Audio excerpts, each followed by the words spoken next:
Welcome back to a 7th episode of Making Chess in Godot 4. And in this video we first start by making some minor changes to our script.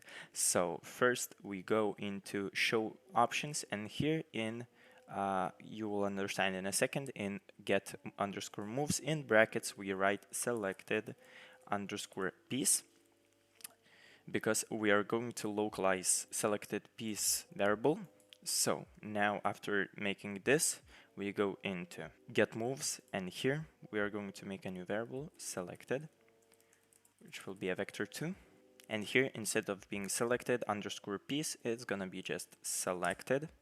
So we just have a new local variable this, and we are going to copy this and paste in all of these. And here in all our get something moves, we're going to create a new variable piece underscore position, and here it's going to be a vector2.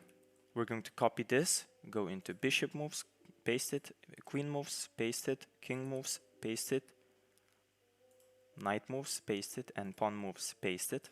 And now our variable selected underscore piece should only be in our set underscore move function. So after this, we go into our get something moves, and we can copy our piece underscore position. And here we select the first selected underscore piece we see, and we just Control D and select all of them. We select absolutely every single one of them until the very end, and do not select any ones at the top, just after the get moves.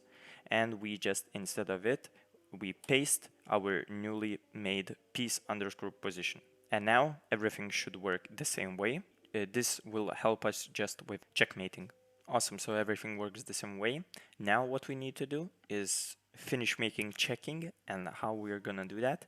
Basically, in the last video we made the is in check function, and we made that king cannot go into squares that he would be checked in. So basically now what we need to set up are different piece moves, so pieces cannot move if our king would still be in check, since that would allow the opponent to capture our king. We do not want that. So let's start with getting rook moves. And here it's gonna be a very repetitive thing. So what we do, so let's start with is empty. If the square the rook is trying to move is empty, then we just board pos x pos y equals to 4 if white, else -4. Basically, we need to move the rook to a new possible position of moving to see if the king would still be in check and invalidate the move. So what this does is moves our rook to a new position, but we need to add another line board, and here it will be our newly local variable piece underscore position dot x. We can just copy this, paste it here, and instead of x it's gonna be y, and here it's gonna be 0. So now we officially moved our rook, but the player of course doesn't see it, because after we check the move, we are going to return it. And here, if our king is not in check, we want to append that move. So we are going to create an if it is white and isn't is in check. And now here it's gonna be white underscore king underscore pos, and we have this, so we can copy this or paste it here, and instead of isn't white, and here instead of white it's gonna be black. Now add a colon and we are good to go. So basically what this does is, if it is white's turn, then we check if the white king after the rook move isn't in check. That means that the move is valid and we can append it. The same goes for black. And now after this, it doesn't matter if it was valid or invalid, we can just copy this, paste it here, and switch these two around. Awesome, so we are basically done. This is the entire thing we are going to need for the other moves. So what we can do is just copy this, go into bishop moves, and here instead of it is empty, instead of this, on the new line, Control V, and we can just we have the same thing. Instead of 4, we select all the 4s, and instead of 4, it's gonna be 3, since the bishop is f3. And this is it. Now we can do the same for the queen, is empty. We replace it with this, and all 4s we do 2 5s.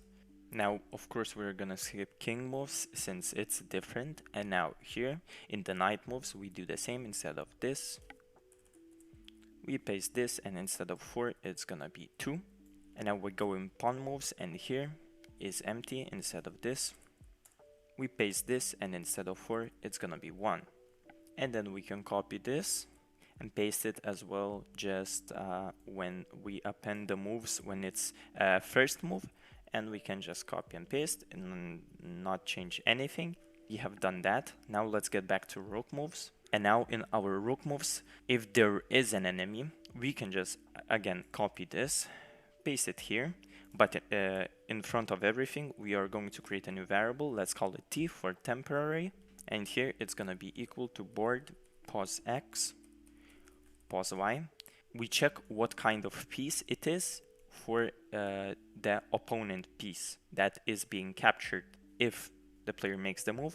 And the only thing we need to change, instead of having a 0 here, we just do a t, since when we get the move reverted, basically undo the move, after checking if it is valid, we want to place the enemy piece back. Note that here we are not making any moves, we are just checking if the move is valid, and there wouldn't be a check when the rook is moved. So this is it. We can copy this once again, go into bishop moves, and here where it says is underscore enemy, instead of moves append, we are going to paste this, and instead of force, we are going to set freeze. Do the same for queens. Instead of moves dot append, we do the same and select all fours, and instead of them, it's gonna be 5. Now again, skip king moves and go to knight moves, and here, in here, once again, we copy, and here, once again, we paste, and here, instead of fours, it's gonna be 2s. And now in pawn moves, when we check for captures, here, instead of just append, we are going to paste here, we have the new one. Instead of fours, it's gonna be 1s. We can just again paste this, and instead of when we check the other capture, we can paste the same. So almost everything is done. The last 2 things we need to do is adding checking to castling and en passant. So after is empty, mark is underscore in check, and here we're going to just copy this thing and paste it here. And now after this, another end, and here we can just copy this, paste it here. Instead of 2, it's gonna be 3, and again, and paste it again, and here instead of 2, it needs to be 4. This we check if the king itself isn't in check.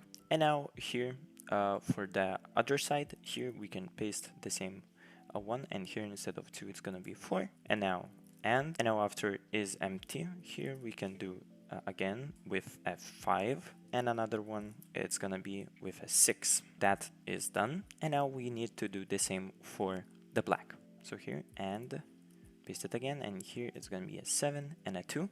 We can copy this, so we do not need to change the 7.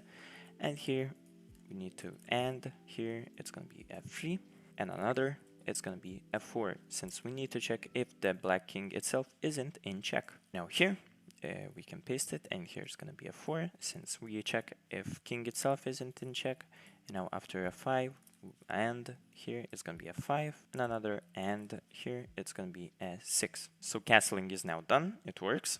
So with en passant, it's a little bit more tricky. So what you do is copy the logic we made earlier without the t value, and paste it instead of the append moves. And here at the top, we're gonna create a variable called position, pos basically, and then en passant plus direction. It's gonna be basically equal to our earlier set append way of setting en passant move. So here, what we need to add is another, which will be upward here. It's gonna be on underscore passant dot x. Here, let's copy this, paste it here, and y equals to 0. Basically, with en passant, we also not only need to set the new pawn position and clear the old position, but we also need to clear the captured pawn of the enemy. So we're gonna copy this and paste it at the end. And here we can just copy the logic above and here paste it here, but instead just switch it around. If it is a white's turn, it needs to be a black pawn since it is an enemy pawn. And that is pretty much it. It now works. And we are done with checking. Let's check if it works. So let's make some moves. You can see that all moves appear as we want them. So if I make this, I can make the same moves. Basically everything works the same way. But now let's get our king to a check. So now, if we move this, the king is in check, and the only allowed moves are this or this. Since if we move here, the queen will capture. If we move here, the pawn will capture. If we move here, the queen will capture us. Now let's check other moves. If I press on our pawn right here, it doesn't have any legal moves to defend our king. So if I press on any of our pieces, nothing works. But if I press on my pawn this, you can see that one possible move appears, which is this, since it would protect our king. And if I move, you can see that I have defended it. Now let's try a move, for example, here. And now you can see that our king can move here, here, or here. It cannot go here, since it would get captured by the queen. But our pawns can capture the queen, and there's no other legal moves apart from our bishop, which can block it. And that is it for today. Thank you for watching, and goodbye.